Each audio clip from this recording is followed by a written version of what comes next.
Mga kapatid, huwag basta-basta magtapon ng basura. Arestado ang 3 lalaki na nahuling nagtatapon ng isang truck ng basura sa gilid ng kalsada. Kung saan galing ang basura, alamin po natin sa Express Report ni Gary De Leon. Truck yung nagtapon, nilabanan truck itong mga to. DP sa Sumita, bawal daw. Huli sa akto ang mga lalaking nagtatapon ng basura sa kaba ng Mel Lopez Boulevard sa Maynila. Itinapon sa gilid ng kalsada ang mga basura mula sa truck. Ayon sa pulisya, ilang beses na silang nakahuli ng mga ganitong paglabag. Yung kahapon is pangalawang beses na. Nakahuli tayo one time, yung jeep naman, yung una. At kaninang umaga, yung pangatlo. So lahat ng mga nahuli natin ay pinagkakasuhan na natin.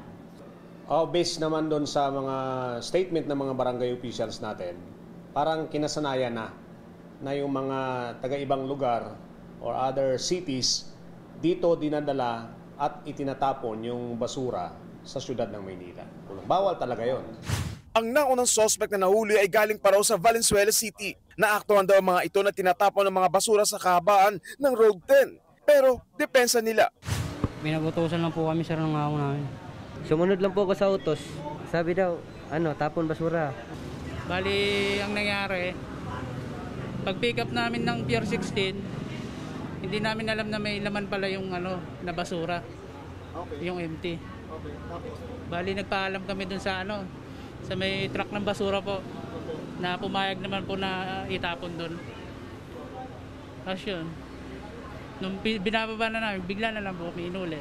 Babala ng pulisya. We are sending a clear message sa lahat, especially doon sa nagbabalak o nakasanayan ng magtapon ng mga basura nila sa syudad ng Maynila na nanggagaling sa ibang lugar.